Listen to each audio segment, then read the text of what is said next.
college football podcast for everyone and everyone else. I'm your host, John Buhler, lead writer, fansided.com. I'm joined today by a man who knows exactly what his Venmo transaction history looks like. Who knows who knows that 12 is more than 10, unless 10 is really 18 and 12 is 16. Either way, he woke up with the ass crack of dawn to do the show because we had to. Cody Williams, content director, fansided.com. How are you?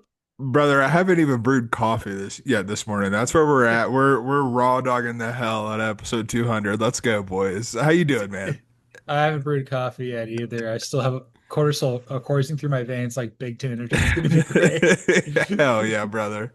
But we're still trying to figure this out 200 episodes in, just like the Big 12 is trying to figure it out, 30 years in? Dude, the Big 12, I'll give them some credit. The one thing they got right, the championship belt is sweet. I don't care what anyone says. Like, handing out a championship belt at your conference championship game, that's a win. Like, you're separating yourself in a good way doing stuff like that.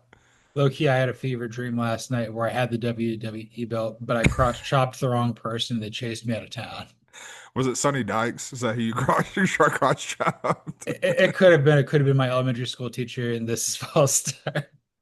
Either or. Sonny Dykes the, has that energy. He's either a football coach or an elementary school teacher.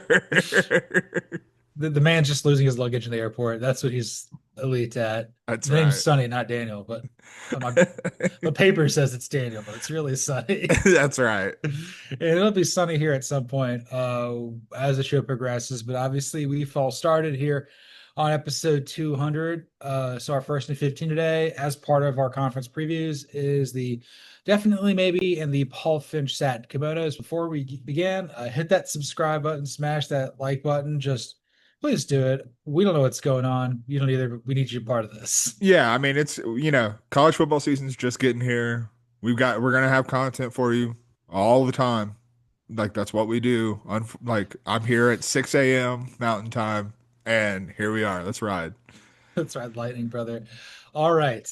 Since you're up super early, who do you have for your definitely maybe in the Big 12?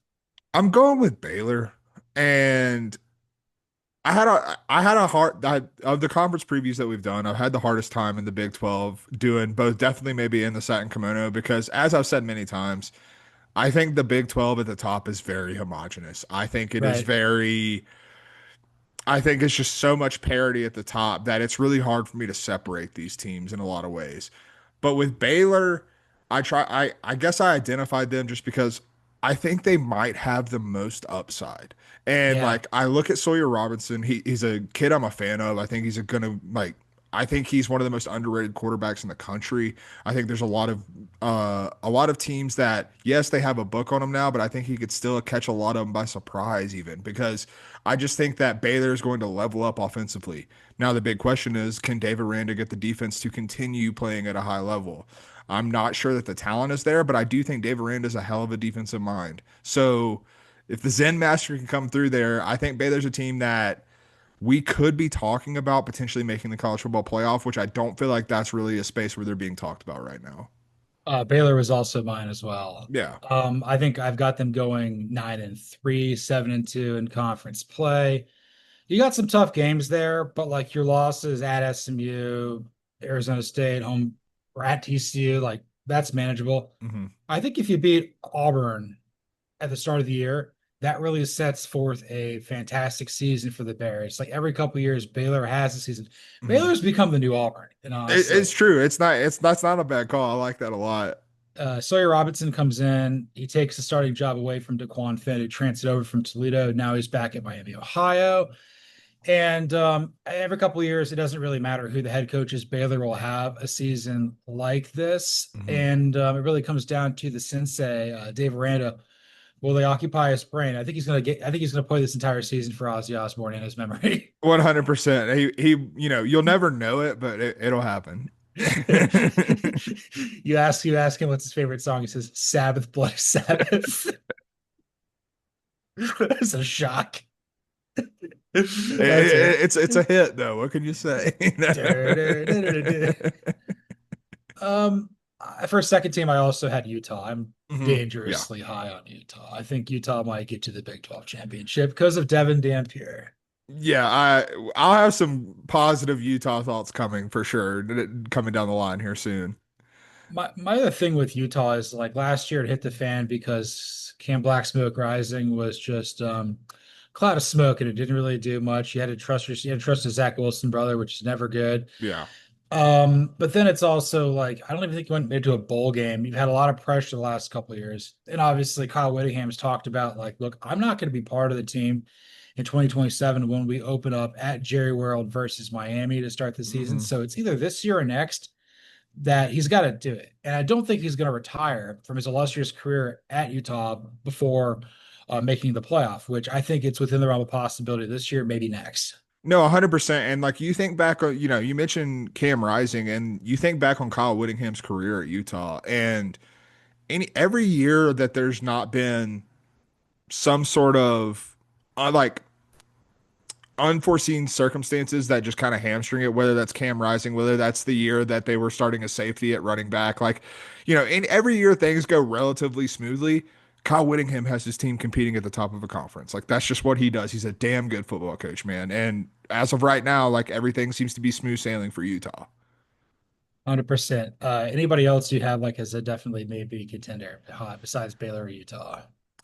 I This is definitely a lower level. I don't see them getting to the Big 12 championship game. I don't see them competing for a college football playoff spot, but I'm sneaky wondering if West Virginia catches some people by surprise this year. Okay. Just Yeah, because, hell yeah. so like, I don't think West Virginia is like that good. I think their ceiling is probably like 8 wins, and that's the ceiling, not like what I think they're going to do. Like they're probably a 7-5 team in my book, but I think we're underestimating how good of a coach Rich Rod is. Like, and it's an offense that is still unique in college football, which I think is very rare. Like, there's so many copycats when it comes to offense. Rich Rod is so adaptable to his personnel. Rich Rod is so creative with his offensive schemes that I still think there's enough suspect defenses in the Big 12 that he's going to get a lot of teams into shootouts that might not be ready for it. And like, again, it's definitely a lower level than we're talking about with Baylor and Utah, but I do think West Virginia like going bowling would probably surprise some people. I'm not ruling that out entirely. Didn't expect you to say that. I thought you were going to say somebody else, but that's okay. Sorry, man. Yeah, I it's was digging deep for the Big 12. digging deep. So I think most people are viewing West Virginia as like a bottom 4 or 5 team in the country. Yeah. But I think they're in a much better spot than like UCF, than Yeah. Stanford, than Purdue.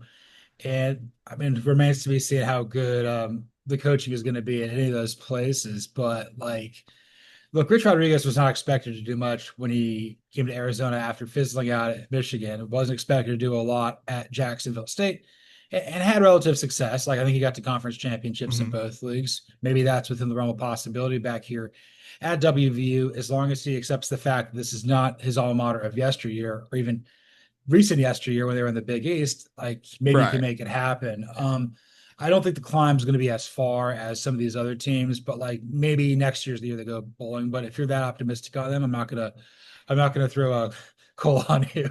No, no. So I think what I'm looking at with Rich Rod is like he still has to get his fingerprints back on the program, more or less. Like he still Right. has to get the guys he wants in there ostensibly. Like right now it's very much a makeshift roster at West Virginia. I think schematically is where he makes up the advantage this year. Next year, I think we see a more like a less chaotic making a bowl. Like that's kind of what I'm looking at. Like next year is when things start to stabilize into what this program is going to look like for the future under Rich Rod. I think that's fair. I think that's good. But what I really want to know is who you have for your Satin Komodo of the Big 12. I got all the way in and then I got all the way out. We're anti furry on this podcast. Josh Hoover and TCU Horned Frogs, brother. Yeah, me I too. I just can't.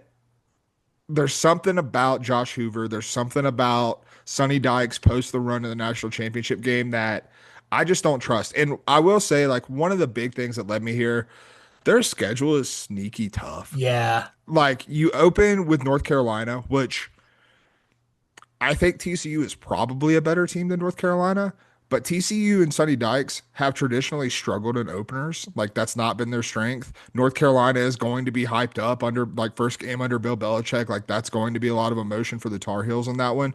So I mean that's a losable game. Then you play SMU, Arizona State, and BYU all on the road. You have a road game in West Virginia late in October, early November. I can't remember which one, but it's like in a really weird spot on the schedule. Morgantown's never an easy place to play. That's a long trip for TCU. Like, I just think that schedule wise, and the fact that I don't think that TCU necessarily has the upside that I see with like a Baylor, like a Utah, and like with, with the other contenders that we've talked about here, even a BYU in a post Jake Retzlaff world. Like, I don't think TCU necessarily has the same amount of upside. Yeah, TCU is my one as well. And right there with you with the schedule. Entering this year, they're one of five programs that are riding the longest active winning streak of four games. That's So right. it's TCU, Illinois, Ohio State. I believe the other one's Syracuse, if I'm not mistaken, and then Marshall. Yeah, I'm already laughing about Marshall because it just makes me laugh every single time because Charles Huff was like, "Nah, I'm good. I'll see you." I'll see. I'd rather go to the land of Brett Favre and Frank Gore Jr. That's right. Ray Guy, ate your heart out. Anyway, like kind of right there with Josh Hoover. I can't quite put him on the same level as the other higher end quarterbacks in this conference, whether that would be Sawyer Robertson at Baylor, Baron Morton at Texas Tech, what have you. Mhm. Basically, people who are looking up at Sam Levitt at Arizona State. That's right. I know that Sonny Dykes is a fantastic quarterbacks coach, but like it's like every couple of years she'll have the Dino Babers dead cat bounce, basically. 100%. But you're right, the schedule's brutal. There's not a lot of Arizonas, there's not a lot of UCFs, there's not a lot of Oklahoma States on the schedule that you can get easy wins on here. I mean, Houston's not a gimme. You got to play them on the road. I think they'll. Mhm. I thought that was the team you were going to say over West Virginia. To be honest with you, you host Baylor in a huge rivalry game. You host Colorado. That's gonna be tough. Iowa State. I mean, Mhm.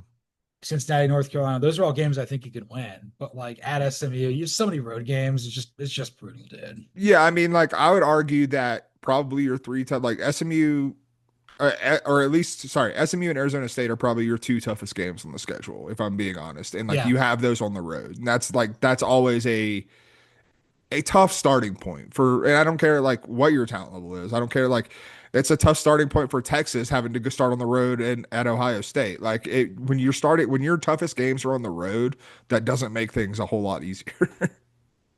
Nobody in the Big 12 has a super hard schedule, relatively speaking, but TCU's is harder, and then Kansas State's is down here. Yeah. So like TCU, it's like you're playing two teams that made the playoff a year ago at SMU and Arizona State. And then you got a handful that are still contending for it this year, whether that would be Baylor, Kansas State, and Iowa State in some capacities. That's if you win that, you have like a season like Florida or Oklahoma. Maybe you're that like the Florida Oklahoma Vanderbilt level Yeah. for of the upper echelon of the Big 12. But like I don't see it happening. Maybe they'll surprise us, but this feels like a 9-3 ceiling team when people think it might go 10-2 Yeah, 100%. I think double digit wins is probably a stretch. for sure. And I think the other one to mention is definitely BYU for unforeseen circumstances with Jake Yeah. Retzlaff having to transfer to and walk on at Tulane. This really knocks the Cougars down considerably. This is a team that I thought could be 8 or 9 wins. I probably got them going about 500. It's the same sort of paradigm we're dealing with at Tennessee, where it's like Mhm. coach is good. I think the roster is good. I think quarterback is going to cost you a couple wins Yeah, 100%. It's just your ceiling got lowered when arguably the best player in your roster is no longer there anymore. Like Jake Retzloff was damn good last year. And like unfortunately, here we are. You talk about like what Kanye Udo changing his life from going to West Point, New York to Tempe, Arizona. You've kind of got that same sort of thing with Jake Retzlaff going from Provo, Utah to New Orleans, Louisiana. Yeah, I mean, not a whole lot of crossover culturally there, I don't think. My fraternity chapter advisor went to Tulane. He's like, he used to call everybody guy. That's all you need to know. That's all you need to know. He read epitome as epitome. But either way, shout out Art. Hyperbole, baby, hyperbole. Hyperbole. Shout out to Art if you're listening to the show. But anyway, like he said, yeah, guy, they have a beer garden like at Tulane. Like, are you kidding me? I would have never graduated. No, God no. I'd have been on the Van Wilder plan for sure. I know a lot of people stay in college for 7 years. They're called doctors. They're called learned doctors. And we're gonna move on to our next topic here with some. It's getting hot in here. I see the sun coming up behind you. Yes, sir. Yeah, we got the sunrise, giving everyone some New Mexico views. It's not all desert around here, I promise. And it's not all plaster here in Atlanta. It's trees and eyebrow sweat. That's what it That's is. right. Where's the first place you start sweating when you start sweating? Like, Um, I'm a big back sweater, man. Like I get the oh back damn. sweat going. It's tough. It's tough. Also swamp ass. Swamp ass is a very real thing and something we struggle with daily. The sweat burns and the eyebrows. See, I'm weird. My head is like one of the last things to sweat. Like I've had the NC State podcast come up on a hot day and like give me a hug, and she's like, "Oh my God, you're so sweaty," and I'm like, she's like, "You don't look it," and I'm like, "Yeah, because I don't start sweating on my face. Like that's just what it is." I just start sweating immediately when I walk outside in Key West, Florida. Yeah, I mean, hell, Atlanta's not a whole hell of a lot better, man. Dude, I could be in Syracuse, New York, and I could still do Oh yeah, this. 100%, hundred Uh, percent. And we're gonna talk. Not gonna talk about Syracuse, New York. We're gonna be talking about the five hottest coaches, sitting the hottest of seats in the Big 12. This is gonna be wild. Is probably the best way to say it. Yeah, I mean, we'll preface this conversation with a question that I have for you. I had three coaches who I was very comfortable putting on the hot seat, and then I had two where I really didn't know what the hell to do. Yeah, yeah. So we're gonna be talking some circles, I would guess, for our fours and fives here. At five, I'm just gonna go out there and say it. What if it doesn't take the Scott Frost UCF? I think that could get Mm, really bad. yeah. I, there could be some Frank Reich brand component going on here. He's going back to a place that he was great at. Is he going to be wearing his Letterman's jacket? I'm like, dude, you didn't even go here. Right. You got that at Goodwill, brother. Get that at Goodwill. It says USF. And you cut the bottom part off. That's I That's so kind good. of That's so that's good. but I was over an S shirt like Jughead. Either way, it's That's not gonna work right. out. That's that's pretty good. Oh This my is God. this is how we do this early in the morning, and we missed this early in the morning, late at night. We've been a little more normal last couple episodes, which is probably better, but that's okay. No, dude, we got to get one of these in every now and then, and I feel like it's fitting that it's for the Big 12. Yeah, who the hell knows? But like Scott Frost, it was so bad there at Nebraska. Nobody wanted to hire him for a year. Was kind of like a towel boy for the LA Rams. Now he's back. Didn't even think he was a candidate. Yeah. It was basically John Summerall says like, "I'm not coming here." It's basically what happened. I hate theme parks. I'm not going to Orlando. His version of hell is the Stardust Racers. Like, don't you put me on the death contraption? Oh God. He's trying to close the borders of Tomorrowland.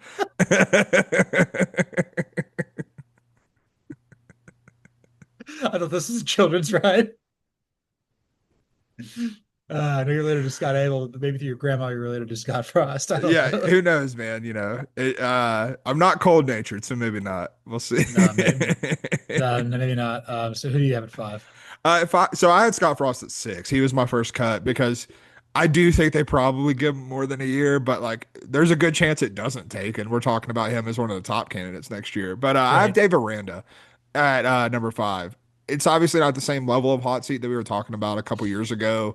It's not the same level of hot seat that we were talking about even at the beginning of last year. But there is some level of expectation for Baylor this Yeah. year.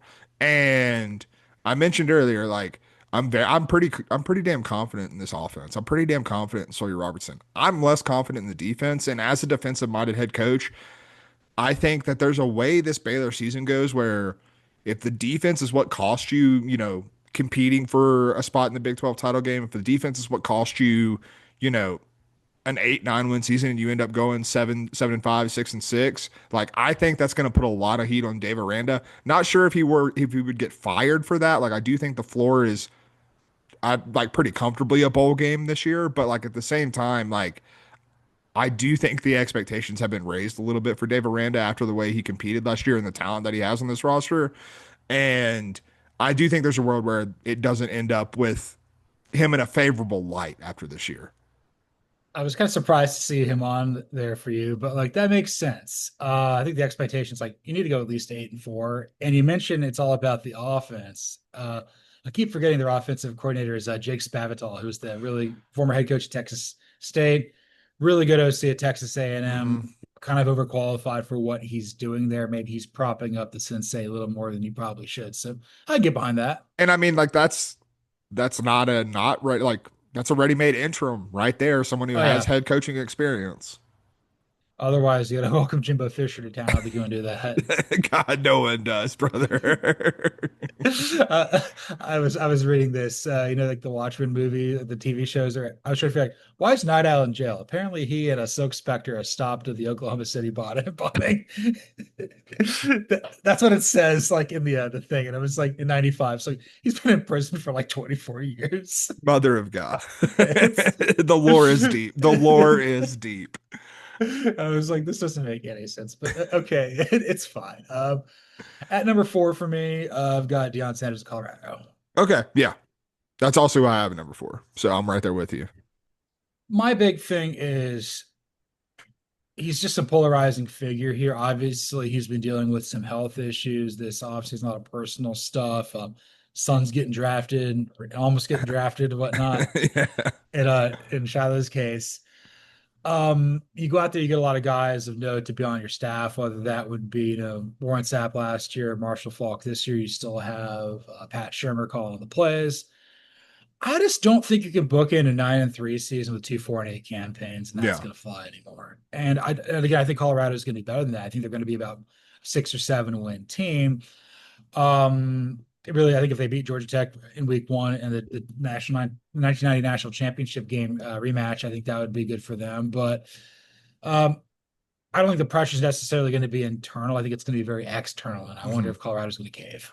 So I definitely agree with everything you just said. I also think the other thing to consider is if this doesn't go right, if you don't make a bowl game this year, is the administration going to want to keep paying everything that they're doing, like putting Right. forth the money and resources that they're putting forth towards the football program right now? Like that's kind of what you see. What you see is what you get with Deion Sanders. Like his personality is reflected in how he runs the program, and that's not even a negative. I'm not even saying that negatively, but like. To hire a Marshall Falk, to hire a Warren Sapp, those aren't cheap moves. No. To work the transfer portal at the level that he has, those aren't cheap things for Colorado to be able to do. And this is a Colorado program that is not historically highly resourced. Like they're having to make a lot of very calculated investments into this program to do that. Do you want to keep making those investments, or was it just Shador Sanders and Travis Hunter? Because that's a very easy narrative for the public to buy into, and subsequently a very easy narrative for Colorado's administration to buy into. Look, there are CEO alums out there who have coached, whether that be Eric Bieniemy, whether that be Ryan Walters. Maybe you don't want to touch either of them. But Mhm. there's a guy that's also nobody wants to touch that I think for replaceable value could do this, if not better. That would be Brian Harsin. I think he'd do really good in Colorado. That actually makes a lot of sense. Yeah. Like he definitely not cut out for Auburn, but might be cut out for Colorado for sure. Oh yeah, so that's good. I think we probably have the same. We might have the same guys for the top three. I think that I would be believe so. pretty. Yeah. So at 3, I've got uh, he's not spitting snake oil. He's spitting Skyline chili. That's Cincinnati head coach Scott Satterfield. Yeah. I also have him at number 3. It's the last family in college football coaching for me. Not first family, it's the last family. They're Even though even they're more. not family, but that's fine. They're probably like fourth cousins or something. Whatever it does, they don't get it done on Saturdays. This is a guy who left Louisville to basically, say, oh, I failed my marriage failed, so I got to get started new family every 5 years. It's like one of those kind of guys, like Yeah, like Tyler Durden's dad. exactly. Exactly. Jesus. He's no Brad Pitt or Ed Norton, but anyway, like Mm-mm. Cincinnati is not well resourced right now. They really are struggling with that considerably, probably more so than anybody in the Big 12 or anybody that's moved up. You have players on there. Again, Brendan Sorsby's pretty good. Dante Corleone's really good in the trenches, but like this is he hasn't made what it was good under Luke Fickell. Yeah, you had Luke Fickell and you had Marcus Freeman on that staff, but like where are the Alec Pierces? Where's the Desmond Ritters? Where are the guys that like made that the Sauce Gardners, Cody Mm, Brown, like where are the yeah. people that made that program so good? Yeah, I no, don't see it. 100%. Like Tyler Scott, another guy that Yeah. was there, like you're not recruiting at the level that you should. And again, resources are a part of that, but at the same time, like at Louisville, you're kind of like Louisville's not a dissimilar job to Cincinnati. Like Cincinnati's a place you can win. Cincinnati is in the state of Ohio, a very talent rich state. And we've seen, in the like looking at the MAC, like you have Miami, Ohio, and all these other programs there, and they're not going to out recruit Ohio State, obviously. But at the same time, Ohio, Miami, Ohio, they develop these kids. If you're Cincinnati, that's what you like. Sauce Gardner wasn't a highly touted recruit. Desmond Ritter wasn't a highly touted recruit, but Luke Fickle got him in there, found the right guys that fit what he was trying to do, and developed them. We're not seeing a damn bit of that from Scott Satterfield right now. All we're seeing is nonsense. And I mean, frankly, it's the same problems that he ran into at Louisville. Like, I think that the most damning thing for Scott Satterfield is Cincinnati's starting to look exactly like the end at Louisville. Like, yes, he moved on, but like Louisville was ready to kick his ass out of there too.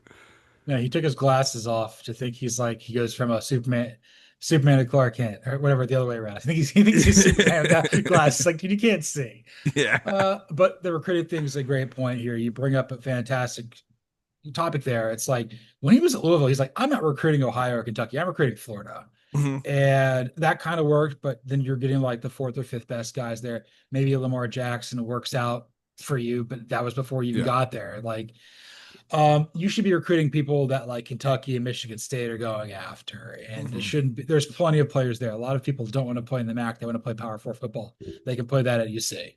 Yeah, 100%. And you're dropping the ball a little bit there, Scott Satterfield. This is why I was not a fan of the hire. And I think it might be coming to a close here soon. I kind of think so as well. They got to make a bowl game here. We have the same guys for the top two. I don't know if we have the same order. I think So, we might have a different order. I have a sneaking suspicion that you have my number two at your number one.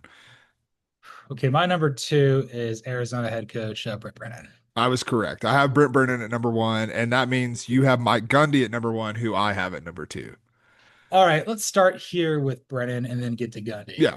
Um, I think it's tough for him because like he comes in there, on the riding the coattails of what made Jed Fisher head coach, who now got Ryan Walters to replace Stephen Belichick. I think UW is really trending up there for Hmm. him in year two.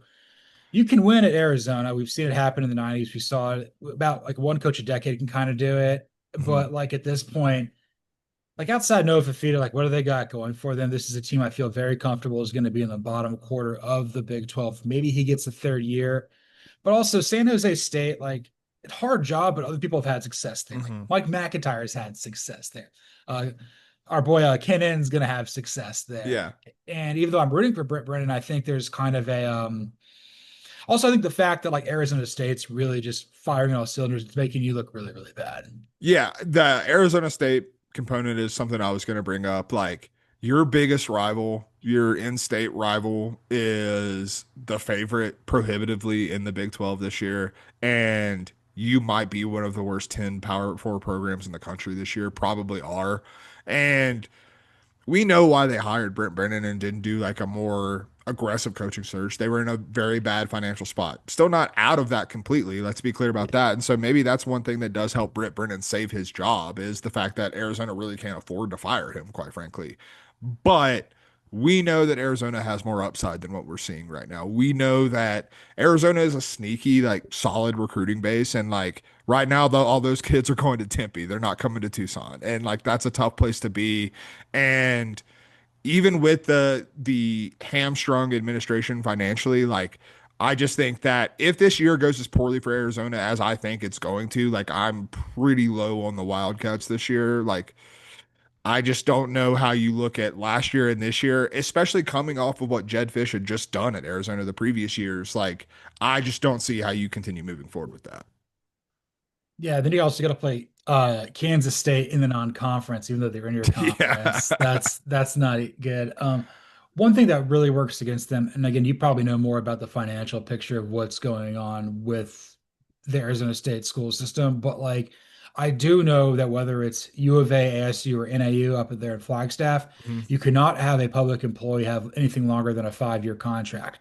That hurts people outside of outside of Arizona, but Kenny Dillingham's from there, so he'll just do it. He's like, cool, I can just renegotiate every 3 or 4 years and make more money. Hell, just renegotiate every year. Just get a new 5-year contract every year. That's the way Kenny D is going to be doing it here soon.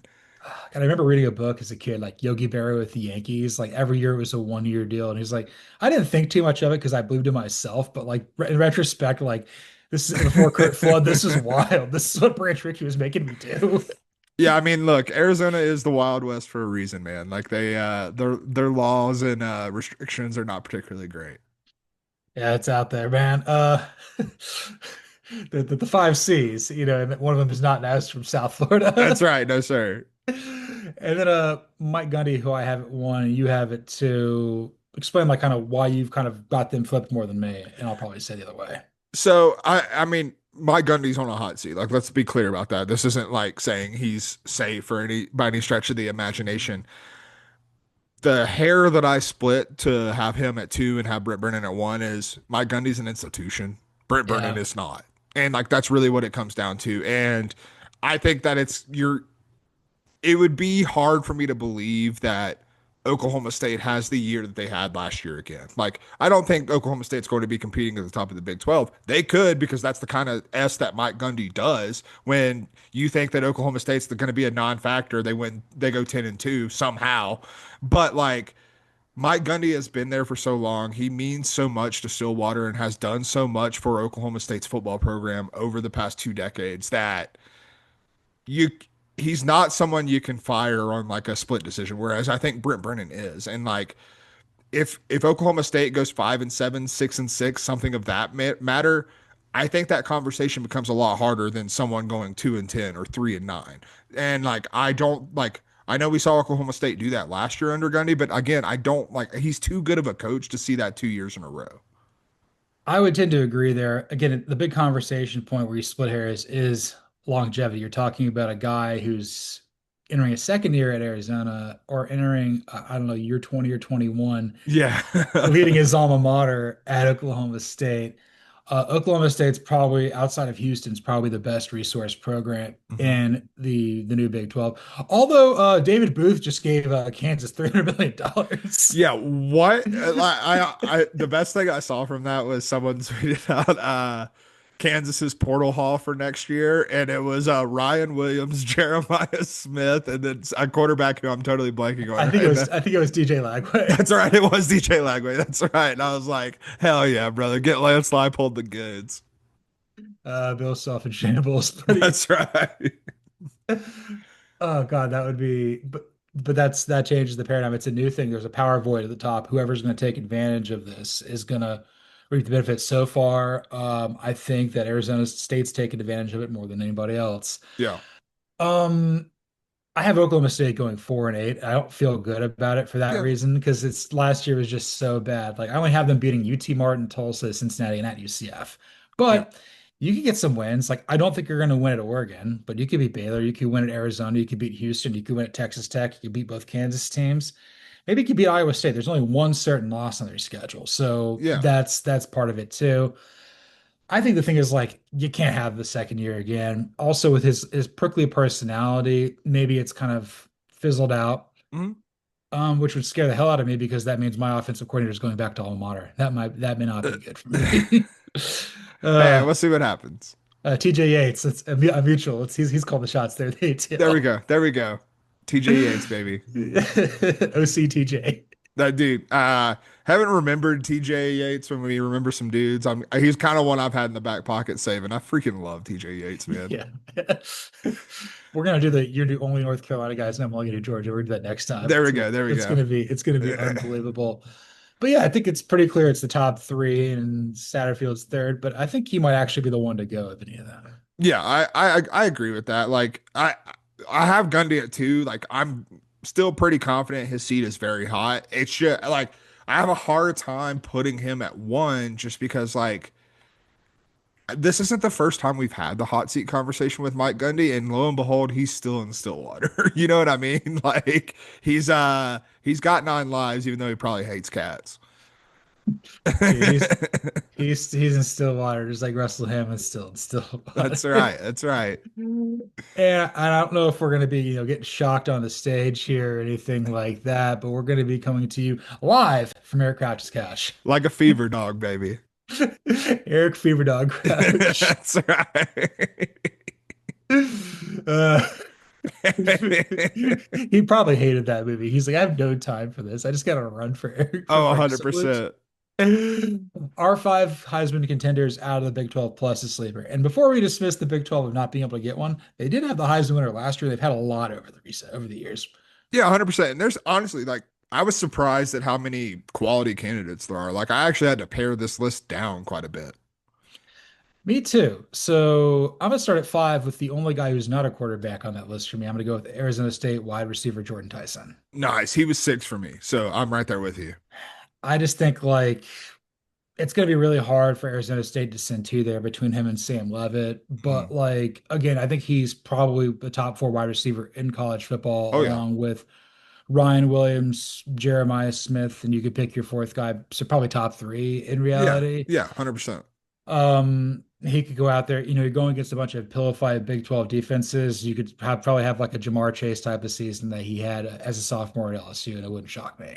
No, 100%. And I mean, we both like the Udo edition for Arizona State, but he's a drop off from Cam Scatabo. Like Yeah, let's be clear about that. Like and I think the offense could be a little more passing centric as Sam Levitt has a year of experience under his belt now. And when you have a weapon like Jordan Tyson, who I'm not sure there's many Big 12 defenders that are going to be able to stop him. 100%. Who do you have at five? At 5, I've got our boy Baron Morton Salt, baby. We we saw flashes from Morton last year, I believe, at Texas Tech, but I don't think that we saw it like fully come to fruition for like the talent that I do think is there. This is still a team that's going to be able to run the ball. Like you had Taj Brooks last year, which obviously like you're going to rely on that a little bit, but I think that there were expectations at Texas Tech that they were going to throw the ball a little bit more than they did last year because of all the recruiting that Joe McGuire has done at the wide receiver position. We didn't really see that come to fruition. Micah Hudson is back, I think, if I'm not mistaken. It's been a wild whirlwind in the transfer portal of A&M somewhere else and then and then back to Texas Tech. But you have like 5-star level talent at the wide receiver position. I think that's going to help out Baron Morton Salt quite a bit. I think this is going to be a more passing centric offense than it was a year ago, and I think the offense could definitely get there. Dude, like when he starts becoming a draftable player, like we're gonna be looking it up and we're typing Baron Salt. It's not actually his name. Whenever I do graphic design is my passion again. I've got Baron Morton at three. So Okay, like okay, hell yeah, hell yeah. when I do this, it's like Baron Morton Salt, turn everybody's town into Carthage. That's right. If Texas Tech has a season that, and I think for the first time in a very, very long time, I feel like their top 25 ranking in the polls feels justified. Mhm. I'm going to see what they can do. I think I've got them going like 9-3, but I don't think I think Baylor beats them, so maybe they get ahead of them in the standings. But Yeah, Jerry Maguire shaking babies, kissing hands, he might be with winning football games now too. So Salpe, yeah, that's what it's all about, man. So I got that's kind of what I got about Baron Morton. no, I love it, and I definitely like you definitely could have him higher, and wouldn't. I'm not gonna pick too many qualms with that. All right, so who do you got? So who you got four?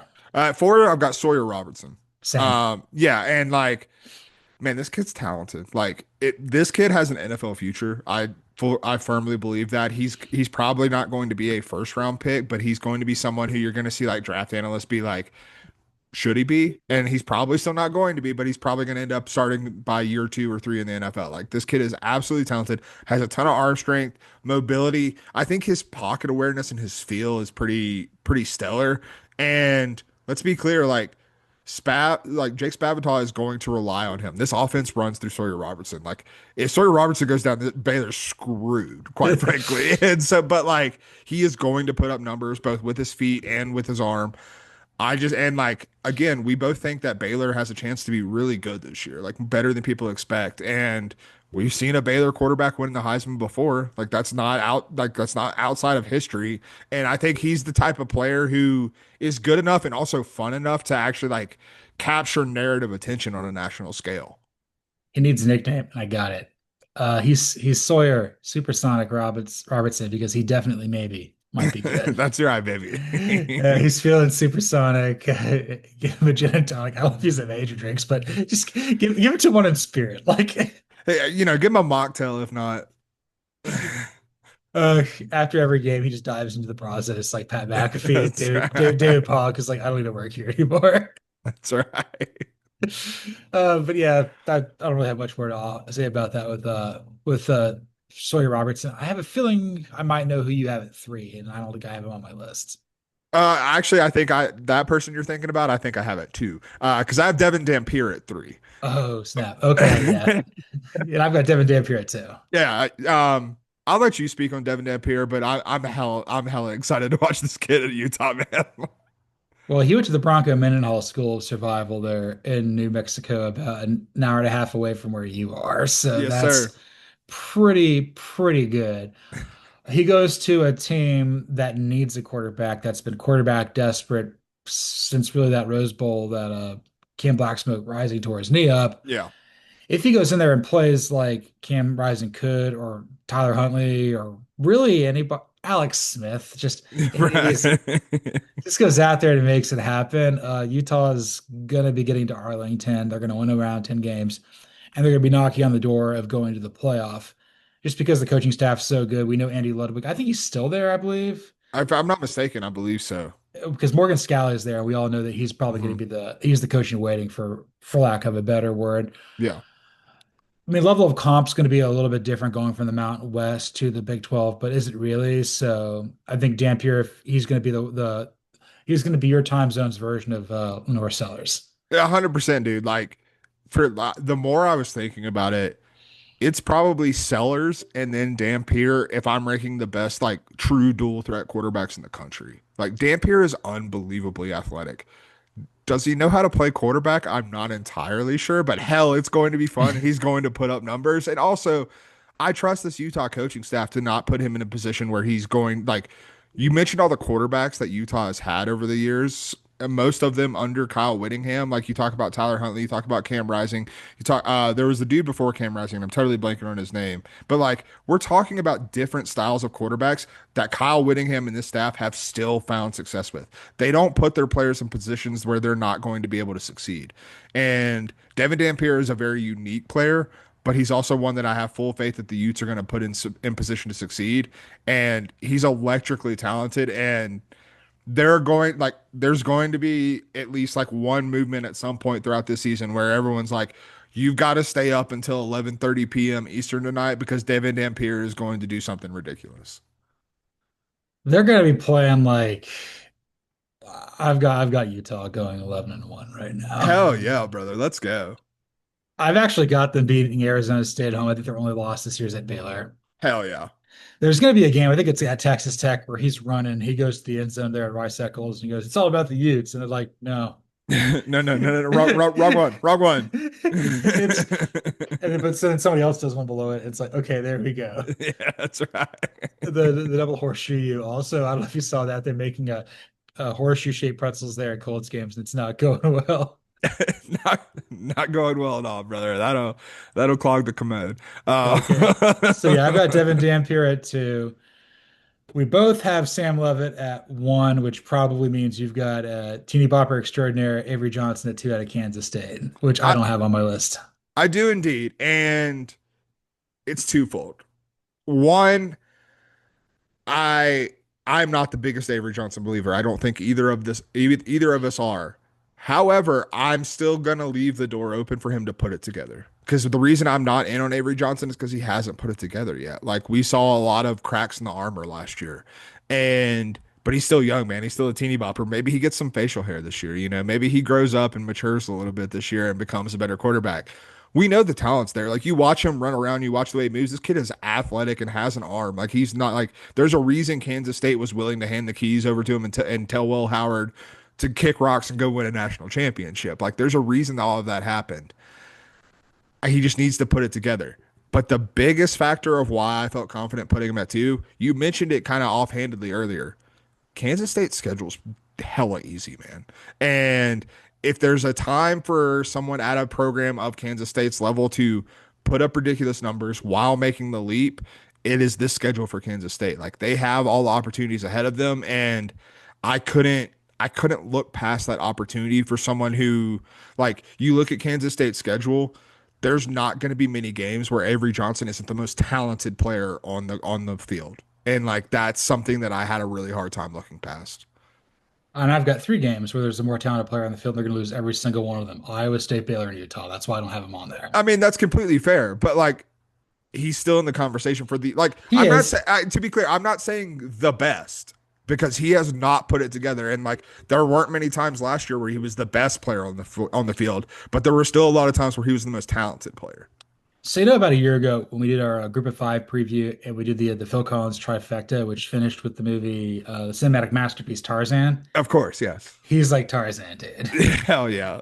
He's sliding around that tree like Tony Hawk. He's like a preteen teeny bopper. When he becomes, I don't think Brendan Fraser. He was George of the Jungle. It doesn't matter. I just think Brendan Fraser plays him too. He got typecast. It's a hell of a way to be typecast. Dude, he should have just gone the whole grunge route and been like, fronting his own band, like with Steve Buscemi and Adam Sandler, Hell yes. Airheads, what a classic. live from prison. That's right. But I did write about a really nice thing for fanside.com yesterday about Chris Kleiman. I'm like, I think he's probably the second most underrated coach in college football Yeah. behind Josh Heupel. I just think that like what Chris Kleiman does, even though he kind of built off of what was going good at North Dakota State and obviously what Bill Snyder did at K-State, he puts his quarterbacks in position and empowers them. I think it carries the team. Asks them to do a whole hell of a lot in situations that maybe they can't do, but Yeah. he's not afraid. He's like, go figure it out. Sir, I'm I can't read. You figure it out. I mean, it's very trial by fire. And like that's why I still am holding out hope that it's not like the end for Avery Johnson like last year isn't the finished product because like he did put a lot of pressure on him. He did put him in a lot of situations where, man, you're talking about a young quarterback dealing with a whole hell of a lot right there. And, it didn't work out the way Kansas State really wanted to last year, but who's to say it doesn't this year? You know what I mean? And like to your point, I could still see Kansas State going 9-3 and Avery Johnson being in this conversation because his defense isn't that good. But the offense I think could have some juice. When I was 5 or 6 years old, I asked for a Connects roller coaster for Christmas. I got it. So my dad spent 6 hours begrudgingly building it. Hell yeah. Yeah, I always look forward to that. But if Chris Kleiman was my dad, I'd be building it. And That's eventually, I right. did learn how to build it. Getting you out of your bed at like 11:30 at night and be like, all right, brother, you're going to be up till 5 a.m. on Christmas morning. Yeah, man, it's just a lot of eggnog. That's right. And then at number one, it's Sam Levitt of Arizona State. I think he's got a legitimate shot to do it. Mhm. If Arizona State has the season that we think that the Sun Devils are capable of, I think he gets to New York. Yeah, no, I 100% agree. I mentioned earlier, like, I think Arizona State throws the ball a hell of a lot more than they did last year, and they didn't throw it a minimal amount last year. But Cam Scatabo was such a huge part of this offense that you're not going to give the same workload to many running backs. Like Udo is a good player. He's going to be a good running back in this offense, but he's not going to touch the ball 400 times like it felt like Cam Scatabo did. Yeah. And so like a lot of it's going to fall on Sam Levitt. Dude is immensely talented, has a crazy arm, and I expect to see him mature a little bit because he's working with Kenny Dillingham. Like he's been in this program with one of the best offensive minds in college football for 2 years now at this point, and yeah, I think we see the fruits of that labor start to pay off.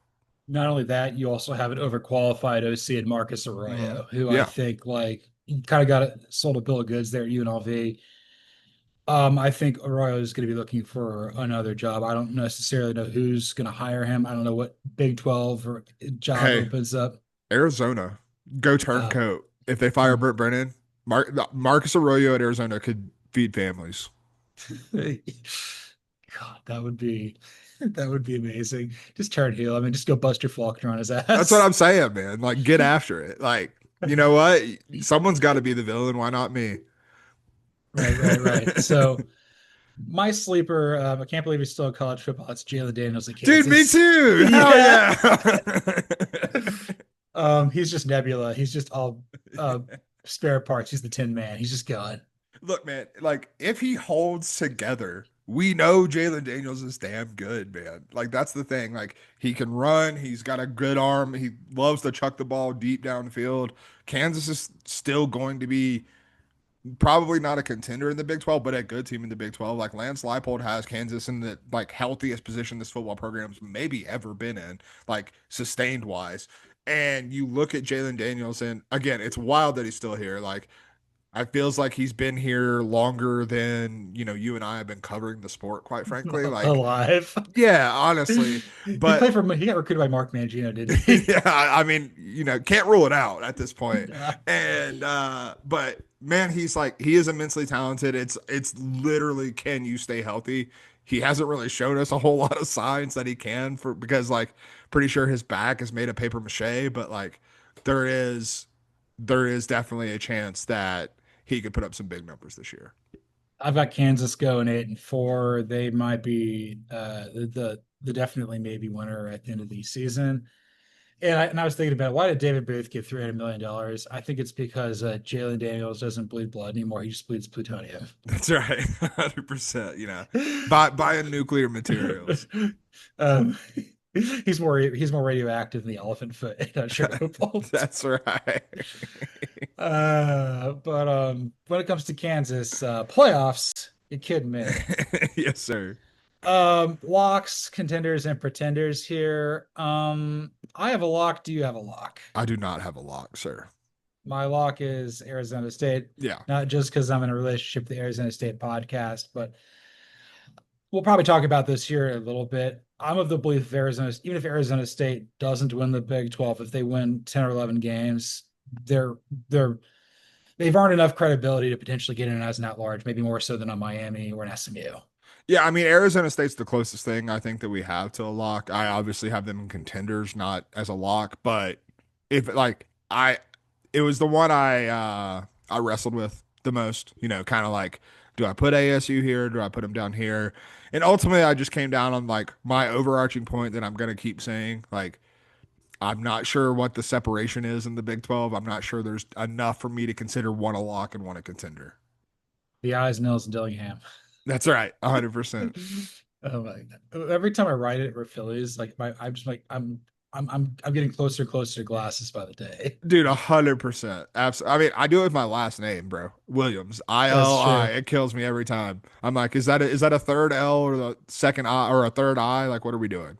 This might piss you off. I don't dot my lowercase i's or j's, so it all looks the same. Ooh, tough, tough. I actually, for that reason, when I handwrite things, which isn't often anymore because this is the age that we live in, but I'm an all caps guy. Go all caps in my writing. So is my dad. That's the It's engineer the in most us. old man trait that I have because everyone else I know that does this is over 50. You took some drafting classes there at UNCW, right? Apparently. Yeah, I just drafted players while I creatively wrote about something. That's That's right. all right. So I've got three contenders. How many do you have? Oh, let's see. One, two, three, four, five, six. Jesus. So I have Arizona State as a lock. I have Utah as a contender, Baylor as a contender, and Iowa State as a contender. I have those teams as well. I'll just read the list just because my brain's not firing quite well enough for me to not just read this. I have Arizona State, Utah, Kansas State, Iowa State, Texas Tech, and Baylor. Okay, so you literally have all six teams I have on here in this list of contenders. Yeah, and like people probably think I'm just like beating a dead horse talking about how like little separation I think there is in the Big 12. I have a really hard time looking at these six teams and being like, this one's definitively better, or not like talking myself into like, well, I think Arizona State's the best team, but could I see them losing like a game to Baylor? Could I see them lose? Like, I have a really hard time like really like nailing down who I think can do this, and I think all six of these teams are good enough to make it to like the Big 12 championship game and win the Big 12 championship and make it to the college football playoff. Yeah, I think all six of them I've got like going to could get to Arlington. I think only four can win it there, which is why I've got Kansas State and Texas Tech as a pretender. Okay, and my pretenders is three. I have BYU, TCU, and Colorado. I almost just made this list without a lock or pretenders, but I felt like I had to put a pretender in That's there. that's fine. I think like if you can your team win 9 games, and at Yeah. that point, like you're right there. It's I don't know. I think I've got like Arizona State and Utah both going like 11-1. So that's kind of where I'm leaning here. I've got a bunch of other 9-3s, where that's Baylor, Texas Tech, Kansas State, Iowa State. There's maybe, and then Kansas is like 8-4 for Yeah. me. And I mean, like, I don't think that's like, I don't disagree with that. And that's the thing is like, you could say that. You could say you have all six of these teams at 10-2, if that's even possible. It almost was last year. I don't remember if you tried to like trying to do the Big 12 tiebreakers last year, but it was hell on earth because like you're going down to like the sixth tiebreaker to try to figure out who's going to go to Arlington. Like this conference and these teams are just so homogenous to me in terms of what their ceiling is and also in many cases what I think their floor is. Like I just think that it's literally going to come down to the head-to-head results in so many of these games, in so many of these like battles. Like a year ago, wasn't it like BYU beat Colorado to send Iowa State there? Yeah, that's the conference that we're talking about here. Like I have a heart like as someone who says a lot of dumb s on this show and in general in life, like I have a hard time like looking at someone in the Big 12 and being like, yeah, I'm gonna just like entirely hitch my wagon to this team because like I feel like you're just setting yourself up for like the Big 12 media poll. Like all of these teams are capable of like being in the college football playoff. Except UCF, but that's okay. Well, no, I meant the six teams that I have Yeah, listed yeah, as contenders. To be that's clear, fine. sorry, no, That's yeah, yeah. Arizona and UCF are somewhere else. It's not close here. So yeah, this basically says we don't know what's going on at all. Yeah. With that in mind, let's move on to our penultimate topic here with some do Host or do Host. So many shades right now. It's early. I haven't had coffee yet. I'm supposed to be working right now. Who cares? But anyway, do Host. Will the Big 12 ever get multiple teams into the CFP under this current format? Maybe not the current format because like it's gonna go away, but like will they get multiple teams in? I think eventually Duhas won us. Yeah. Um, I differ from you. I don't think it's this year. I think there is still some Big 12 disrespect, some CFP selection committee chicanery, if you will, that they're not going to put multiple Big 12 teams in here until we get to the new format. But I do think that when we go back to the conversation we just had, like the fact that you do have six teams that all have a legitimate reason to say that they could be in the win the Big 12 and be in the college football playoff, that shows me that your conference is in a very healthy spot. That shows Yeah, me that your conference is trending up in the right way. Like I think there's a world where if Kenny Dillingham stays at Arizona State, this isn't the end game for Arizona State. We could see Arizona State level up again. And like, what happens in a Utah in a post Kyle Whittingham world at Utah? Like Kyle Whittingham's been an institution, but maybe there's something in modern college football that can help them like, maybe that staff they stick around. Maybe they are able to add some even more life to Utah. Baylor, if this continues working for Dave Aranda, like maybe they can level back up again to be something like that. Like I think there's going to be a world where we're looking at Arlington one year and it's two 11-1 teams playing for the Big 12 championship. And if that's the case, you're going to end up into something like you did with the ACC last year, where you probably do end up getting two teams in there. it could happen this year. That's why I say it's do Yeah. Haas and do Haas. It's going to come down to either the ACC getting 2 teams in or the Big 12 getting 2 teams in this year. And when we get to episode 203 here in a week or two, I had the hardest time putting together my 12 teams in the playoff with based on like whose schedule is better. Like once I kind of got past Yeah. like team 7, and I'm like, God, like how do I fill out the rest of this? There's like 6 teams vying for 5 spots, and it Yeah. was utter madness.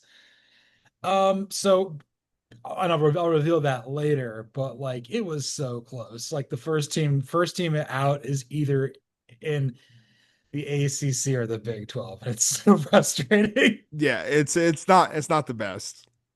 I think it's like what it comes down to is you need to have a team like Arizona State, maybe Utah, whomever this is, like put more pelts on the wall and earn up Mhm. some credibility. Like make like Ethereum like a thing that you can like base like Right. Bitcoin and investment on. That's not like being based on top of something, Mhm. so to speak.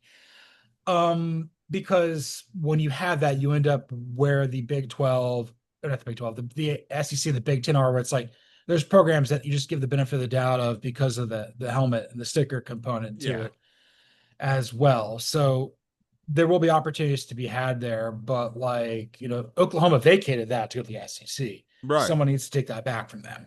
No, 100%. And that's a really good point. Like the name equity that, and like, that's why I say, like, you know, if Arizona State is a lock as you had them listed as, like, if Arizona State goes to the Big 12 or goes to the college football playoff for the second straight year, if we get to next season and Arizona State again has another phenomenal year, but maybe doesn't win the Big 12, I still think they're gonna, like, that will have built up that name equity because the national fan base, the selection committee, they'll be familiar with what's going on with Kenny Dillingham and the Sun Devils at that point. And like, I don't think the Big 12 has necessarily built up that name equity yet, and I don't think that that's going to be accomplished like within a season. Like I don't think like you're going to like from week 1 to week 12, I don't think that the college football selection committee is going to feel differently like systematically about these programs, whereas I think by next year or the year after we could definitely see that start to happen. And I think probably just to say this so we don't like paint ourselves in a corner here, I think what I was trying to ask with this question, again, it's super early, is will you get more than the minimum in basically Yeah, is yeah. is like because like once we go to 16 teams like there's going to be two in at that point. Could you get three in that situation?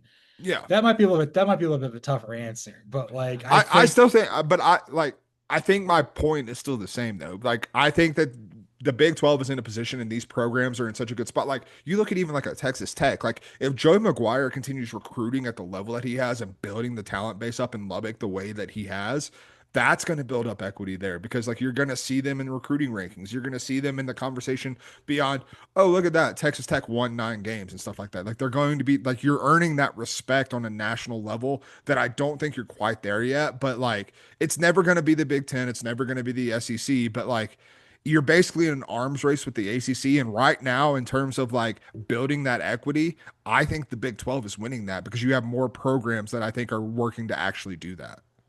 BYU's won a national title before. Houston's had Heisman winners and Mm-hmm. stuff. Like they could, the runway is there for those new entrants to potentially make headway. But if we go back to like COVID, like since 2020, if 2020 would have had a 12-team playoff, Oklahoma and Iowa State both make it. In Mm-hmm. 21, Baylor and Oklahoma State would have made it. And in 22, Kansas State and TCU would have made it. So Right. like it's not out of the realm of possibility, but like it's going to be very close this year, and I'm excited to see what happens. Oh, 100%. Um, let's remember some shows because this is episode 200 of That's False right. Start. Not on video, but like in general, we've been doing this thing for over 2 years now. Yeah, man, we're getting Unbelievable. after it. Like we Uh, said, we've got, smash the like, smash the subscribe button because we've got content coming and we've had it coming for 200 episodes. I know it's like you step on the scale and you see that number. It's sadder than someone showing their ID and their birth year starts with a two. It just sucks. Oh my God. Yeah. As you mentioned, this past weekend, I was at a softball tournament for the NC State podcast. I believe there were 8 people in our group, and only 3 of us had a birth year that started with a one, and that was quite a sobering experience for me. Oh man. I saw some tweet one time where this lady was like, somebody I was working with says, "Have you actually seen a PS2 in your life?" And she's like, "I'm gonna go crawl to the ocean." Brother, I have one in my office. I have one at my mom's house that doesn't Hell work yeah. anymore, but it's out there. Oh, it's slow moving, but it still works in the office, baby. Hell yeah. All right. Remembering shows, just anything, basically anything that we've done on video since our SEC preview last year, episode 99. What stands out to you? Like, what's a show or a moment from a show that you're like, this was hilarious and great?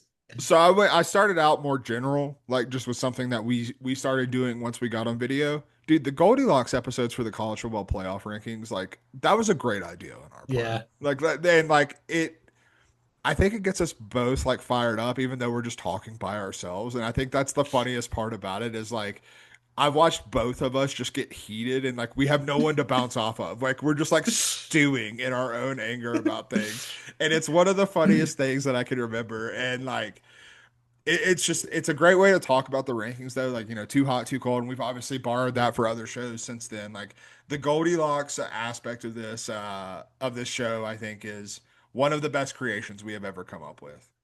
It was really good. Like the first one I did it was the day of the election. That was interesting. I was dog sitting I too. forgot about that. Yeah.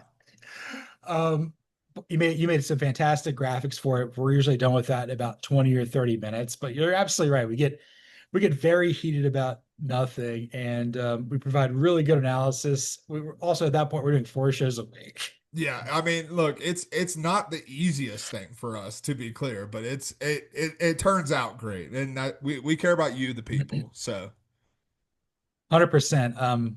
The other thing that I thought was a really great addition, we do this later in the season, but the 5-star reviews. And the mhm. best one that you ever did, you're at your mom's house in Western North Carolina, just outside of Asheville. And behind your kitchen table, you've got like a 5-year-old, like Charlie Brown and Snoopy or Woodstock, like advent calendar. And you go, hold on a minute. And you go back and you reach for it and you give you a 5-star review. Oh, I was not ready for that. Look, man, Merry Christmas. I don't know what to tell you. What else you got? So another one I've got is, and it's one of my favorite shows. We've done it twice now, but I believe we've only done it once on video. The March Madness bracket. It's a hell of a lot of fun to be able to do it. Is it the dumbest episode that we do? Yes. Absolutely, by far. Like we did an episode where we did not talk about college football recently, and I assure you that the March Madness bracket episode is still dumber than that. Like it's absolutely pointless and asinine, but damn, is it a lot of fun. And we just get to like, it's literally become you and I just like firing off jokes. Like, and I think that's my favorite part about it is like, it gives us a chance to just like try to make the other one laugh. And like, those are some of my favorite moments on the show. A lot of Clemson, Iowa State, and Florida with those shows. Yes, sir. Those are fantastic. I remember the time we are doing it like around the holidays. I know we've dressed up for like Halloween and Christmas or whatever. I'm at my dad's house. He didn't realize that we were recording this on video. Then Uncle Mike comes to with some Dude, I remember coffee. that. Yeah, that was a good one. Oh, that was amazing. And then obviously when I'm dog sitting Bubba, aka Bosco, he just doesn't care. The Doberman, Oh, yeah. I'm like, he got into some toilet paper. Oh my God.